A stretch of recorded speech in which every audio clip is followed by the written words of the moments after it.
నాతోటి మహిళా మహారాణులకు అదేవిధంగా నా ముందున్నటువంటి మమ్మల్ని వెనకుండి నడిపించేటువంటి మా అన్నలకు అంతర్జాతీయ మహిళల దినోత్సవ అడ్వాన్స్ శుభాకాంక్షలు తెలియజేసుకుంటున్నాను. మార్చి 8వ తారీఖున మహిళల దినోత్సవం అని చెప్పి ప్రత్యేకంగా మనం జరుపుకోవడం ఏమంటే మనకు ఒక రోజు కావాలి కాబట్టి ఆ రోజు కొంతమంది పెద్దల పోరాట ఫలితంగా ఇప్పుడే అక్క చెప్పినట్టు పోరాట ఫలితంగా ఇది రావడం. కానీ నిజంగా చెప్పాలంటే మహిళలు లేనిదే సమాజమే లేదు. మహిళలు లేనిదే ఏ రంగంలో కూడా ఇంట్లో నుంచి మొదలుకొని బయట వరకు ఎక్కడ కానీ మహిళా పాత్ర లేనిదే ఆ పురుషుడు అనేది సంపూర్ణం కాలేరు. సృష్టికి మూలం మనమే. ఈరోజు ఆకాశంలో సగం అంటున్నాం.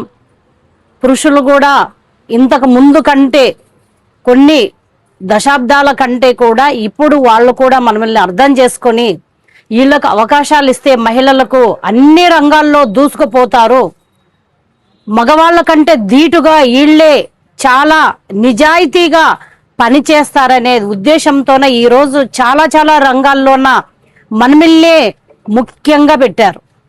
మనం అది బాగా గుర్తుంచుకోవాలి అందరం కూడా. ఈరోజు CEO దగ్గర నుంచి ప్రైమ్ మినిస్టర్లను చేశాం, అదేవిధంగా చీఫ్ మినిస్టర్లు చేశాం. ఈరోజు అన్ని రంగాల్లో, ఒక రంగం అనేది కాదు, ప్రతి రంగంలోన మహిళ తన వంతు పాత్ర తాను చాలా చక్కగా నిర్వర్తిస్తుంది.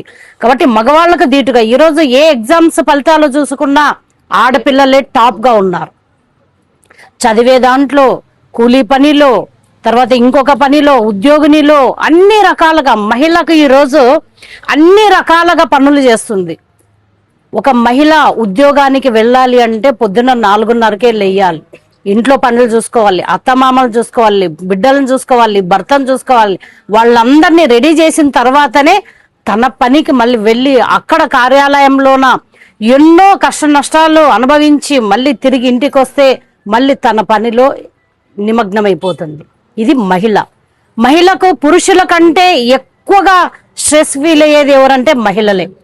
ఇంట్లో ఉద్యోగము, బయట ఉద్యోగం. బట్ ఇంట్లో వాళ్ళని ఏం చేస్తారు? మా అమ్మ ఏం చేయట్లేదు. ఎవరైనా అడిగితే మీ అమ్మ ఏం చేస్తుందంటే ఖాళీగా ఉంటది. భర్తలను అడగండి ఏమైనా చేస్తుందంటే నా పిల్లం ఖాళీగా ఉంది. బట్టలు ఎవరు ఉతుకుతారు, అన్నం ఎవరు చేస్తారు, అంట్లు ఎవరు దోముతారు, తమకు అన్ని రకాలుగా చేసి పెట్టే చాకరీ ఎవరు? చాకరీ చేస్తుంది నిజంగా మహిళ.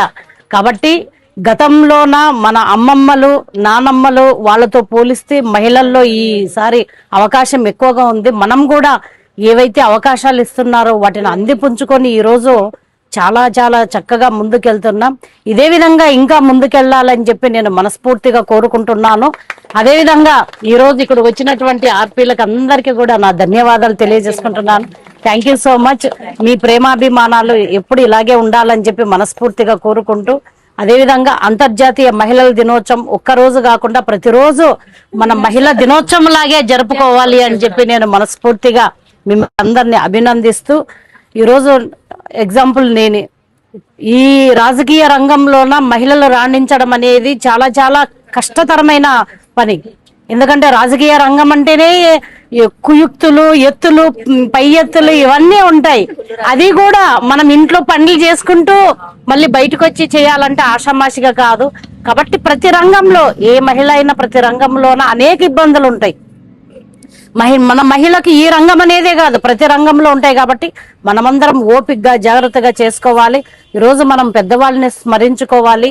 వాళ్ళు ఆ రోజు పోరాట ఫలితంగా సావిత్రిబాయి పూలే గాని ఆ రోజు ఆమె పోరాటం చేయడం వల్ల ఈరోజు మనం అక్షరాస్య ఆడపిల్లలు కూడా చదువుకోవాలి అని చెప్పి మనం ఈరోజు ముందుకు వచ్చాం. ఈరోజు చూడండి చాలా చోట్ల 12 సంవత్సరాలకే పెళ్లిళ్ళు చేస్తారు మహిళలకు. ఎందుకు? అమ్మాయిలకు. ఎందుకంటే మా నెత్తి మీద భారం ఉంది, గుండెల మీద భారం ఉంది, దించుకోవాలి అని చెప్పి. కానీ మనమందరం కూడా ఫైట్ చేయాల్సింది ఏమంటే కనీసం మినిమం వాళ్ళకి పెళ్లి ఏజ్ వచ్చేంత వరకు, మనకి ఎక్కడ తెలిసినా ఆపిచ్చి పెళ్లి ఏజ్ వచ్చేంత వరకు మనం, మీ దాంట్లోనే చాలా మంది పెళ్లి ఏజ్ రాకపోయినా పెళ్లిళ్ళు చేసుకున్న వాళ్ళు కూడా ఉండొచ్చు. ఏమ్మా ఉంటారా లేదా? కాబట్టి అప్పుడు జరిగింది, అదే చెప్తున్నా, అప్పుడు జరిగింది. ఇప్పుడు అట్లాంటివి జరగకూడదు అని చెప్పి నేను మనస్ఫూర్తిగా కోరుకుంటూ అందరికీ థ్యాంక్ యూ. మన వృత్తుల్లో మనం చాలా నీతి నిజాయితీగా ఉంటే ఎవరు ఏమి మనల్ని చేయలేరు. కాబట్టి అందరం సంతోషంగా ఉన్నాం. వన్స్ అగైన్ అంతర్జాతీయ మహిళా దినోత్సవ శుభాకాంక్షలు తెలియజేసుకుంటూ మీ అందరికీ కూడా నా ప్రత్యేకంగా కృతజ్ఞాభివందనాలు తెలియజేసుకుంటున్నాను. Thank you.